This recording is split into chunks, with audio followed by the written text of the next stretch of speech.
नमस्कार बच्चों। आज हम लोग हिंदी पाठ्य पुस्तक भाषा सेतु कक्षा 5 का 8वां अध्याय पढ़ेंगे, जिसका नाम है प्रिटोरिया जेल से। जैसा कि हम लोग जानते हैं, गांधी जी सादे जीवन में विश्वास रखते थे, इसलिए वे सबको ऐसे ही जीवन को ग्रहण करने का सुझाव देते थे। अपने पुत्रों को हमेशा उन्होंने गरीबी में सुख अनुभव करने का सुझाव दिया। वे चाहते थे कि ये किसानों के जीवन को अपनाएं जो अभाव और पीड़ा के बीच मुस्कुराते रहते हैं। इस पत्र में शिक्षा की चर्चा करते हुए वे कहते हैं, सच्ची शिक्षा तो चरित्र निर्माण और कर्तव्य का बोध है। यह पाठ गांधी जी द्वारा प्रिटोरिया जेल से मनीलाल गांधी को लिखा गया पत्र है। बच्चों के लिए यह पाठ बहुत ही प्रेरणादायक है। यह पत्र मोहनदास करमचंद गांधी ने प्रिटोरिया यानी कि दक्षिण अफ्रीका जेल से अपने पुत्र मनीलाल गांधी को लिखा था। तो आइए हम लोग देखते हैं इस पत्र को कैसे और इसमें क्या क्या लिखा गया है।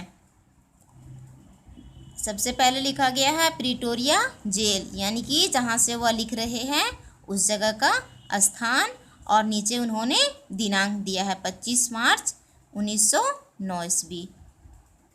वह लिखते हैं, प्रिय पुत्र, प्रति मास एक पत्र लिखने और एक पत्र प्राप्त करने का अधिकार मुझे मिला है।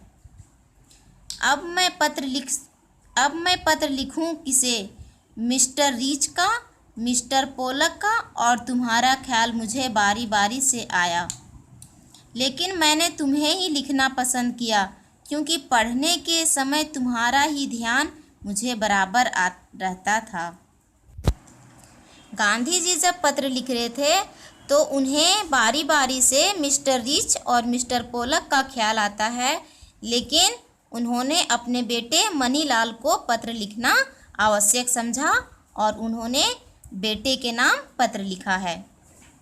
वह आगे लिखते हैं, मेरे बारे में तुम जरा भी चिंता मत करना, विशेष कुछ कहने का अधिकार मुझे नहीं है, मैं पूर्ण रूप से शांति में हूँ। आशा है कि बा अच्छी हो गई होंगी।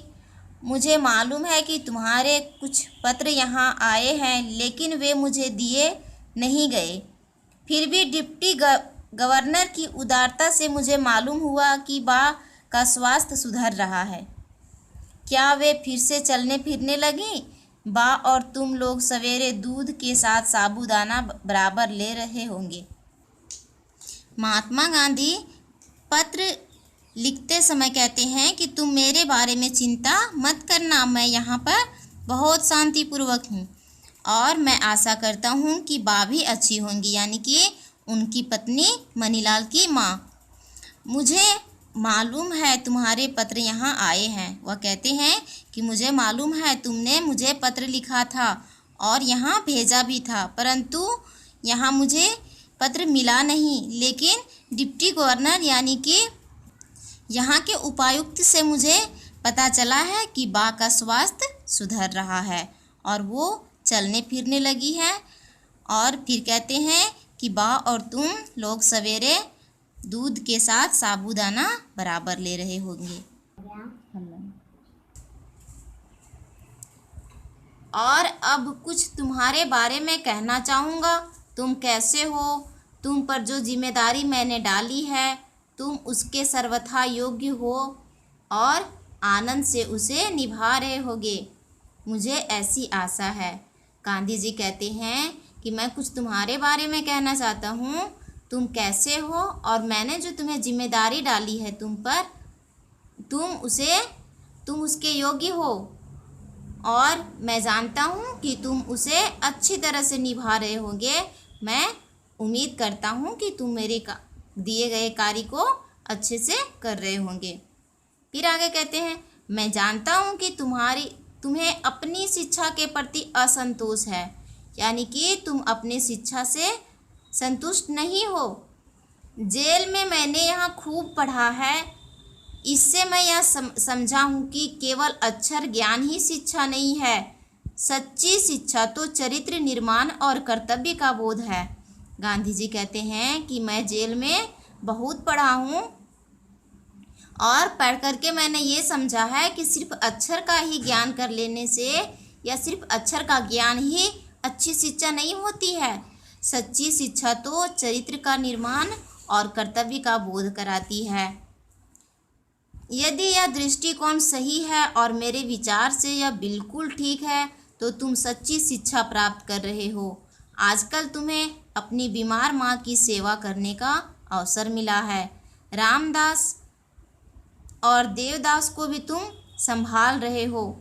यदि यह काम तुम अच्छी तरह से आनंद से करते हो तो तुम्हारी आधी शिक्षा तो इसी के द्वारा पूरी हो जाती है। गांधी जी कहते हैं कि अगर मेरा दृष्टिकोण सही है, अगर मैं जो कह रहा हूँ वो अगर मेरा विचार सही है तो तुम अच्छी शिक्षा प्राप्त कर रहे हो और तुम्हें अपनी बीमार माँ की सेवा करने का शुभ अवसर प्राप्त हुआ है। तुम उसे अच्छे से करते रहना। रामदास और देवदास को भी तुम अच्छे से संभाल रहे होंगे। यदि यह काम तुम अच्छी तरह से आनंद से करते हो तो तुम्हारी आधी शिक्षा तो इसी में पूरी हो जाती है।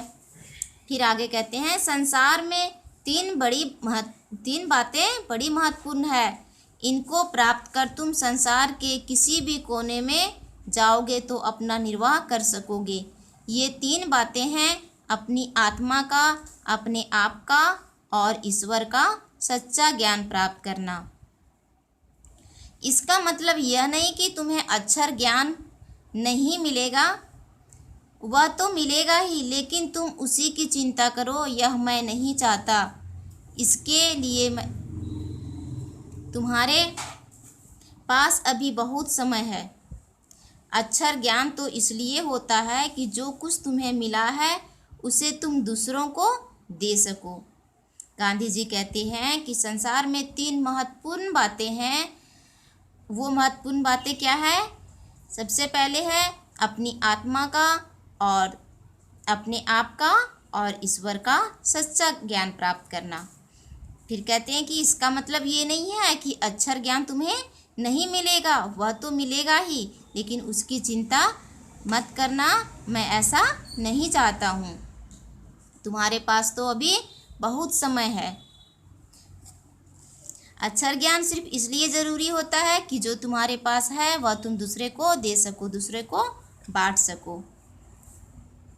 इतना और याद रखना कि अब से हमें गरीबी में रहना है। जितना अधिक मैं विचार करता हूँ उतना ही अधिक मुझे लगता है कि गरीबी में ही सुख है।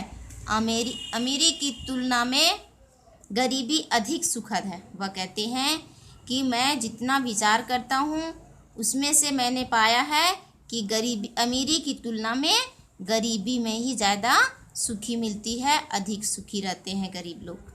खेत में घास और गड्ढे खोदने में पूरा समय देना, भविष्य में अपना जीवन निर्वाह इसी से करना है। मेरी इच्छा है कि अपने परिवार में तुम एक योग्य किसान बनो। सभी औजारों को साफ और सुव्यवस्थित रखना। वह कहते हैं कि खेत में जो घास है और घास को और गड्ढे को खोदने में पूरा समय देना। भविष्य में तुम्हें इन्हीं सब कार्यों से अपना जीवन निर्वाह करना है। और वह कहते हैं कि अपने परिवार में तुम एक योग्य किसान बनो और सभी औजारों को साफ और सुरक्षित रखना सीखो। अक्षर ज्ञान में गणित और संस्कृत पूरा ध्यान देना। भविष्य में संस्कृत तुम्हारे लिए बहुत उपयोगी सिद्ध होगी। ये दोनों विषय बड़ी उम्र में सीखना कठिन है। संगीत में भी बराबर रुचि रखना। हिंदी, गुजराती और अंग्रेजी के चुने हुए भजनों एवं कविताओं का एक संग्रह तैयार करना चाहिए। वर्ष के अंत में तुम्हें अपना यह संग्रह बहुत मूल्यवान प्रतीत होगा।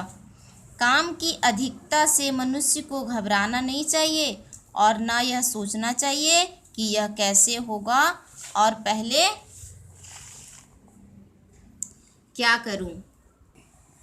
गांधी जी कहते हैं कि गणित और संस्कृत में पूरा ध्यान देना, क्योंकि संस्कृत तुम्हें बहुत उपयोगी सिद्ध होगा। आगे चलकर तुम्हें संस्कृत बहुत ही काम आने वाला है। फिर कहती हैं हिंदी, गुजराती, अंग्रेजी चुने हुए भजनों एवं कविताओं का एक संग्रह तैयार करना, और वर्ष के अंत में यह तुम्हारे लिए बहुत ही उपयोगी एवं मूल्यवान प्रतीत होगा। फिर कहते हैं अधिक कार्य को देख करके हमें घबराना नहीं चाहिए और न ही यह सोचना चाहिए कि पहले कौन सा काम करूं और पहले कौन नहीं करूं। शांत चित्त से विचार पूर्वक तुमने यदि सद्गुणों को प्राप्त करने की चेष्टा की तो वे तुम्हारे लिए बहुत उपयोगी और मूल्यवान प्रमाणित होंगे। तुमसे मुझे यही आशा है कि घर के लिए जो भी खर्च तुम करते होगे उसका पैसे पैसे का हिसाब रखते होंगे। गांधी जी कहते हैं शांत मन से अगर तुम विचार करोगे और सद्गुणों को प्राप्त करने की अगर कोशिश करोगे तो वह तुम्हारे लिए बहुत ही उपयोगी साबित होगा। और तुमसे यह भी आशा है कि तुम जितना भी पैसा खर्च करते होगे घर के लिए उसका सारा हिसाब तुम अच्छे से रखते होंगे। मुझे यह भी आशा है कि तुम रोज शाम को नियम पूर्वक प्रार्थना करते होगे और रविवार को श्री वेस्ट के यहाँ भी प्रार्थना में जाते होगे। सूर्योदय से पहले उठकर प्रार्थना करना बहुत ही अच्छा है। प्रयत्न एवं निश्चित समय पर ही प्रार्थना करनी चाहिए। यह नियमितता तुम्हें अपने जीवन में आगे चलकर बहुत सहायक सिद्ध होगी। इस पत्र को पढ़कर अच्छी तरह समझ लेने के बाद मुझे जवाब देना। जवाब जितना लंबा चाहो उतना लिख सकते हो।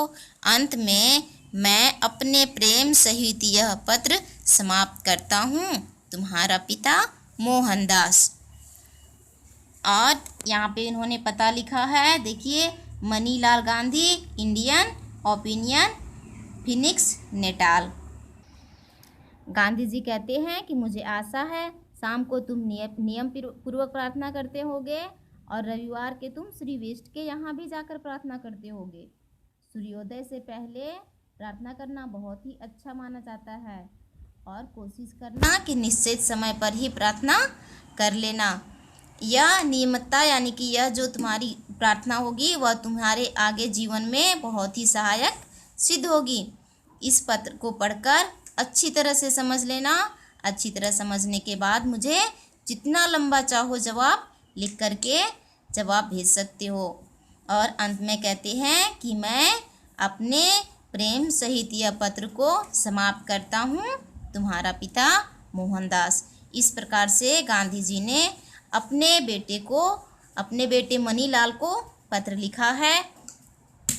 मुझे उम्मीद है कि आप सबों को यह अच्छा लगा होगा और इस पर आप लोग अमल ज़रूर करेंगे।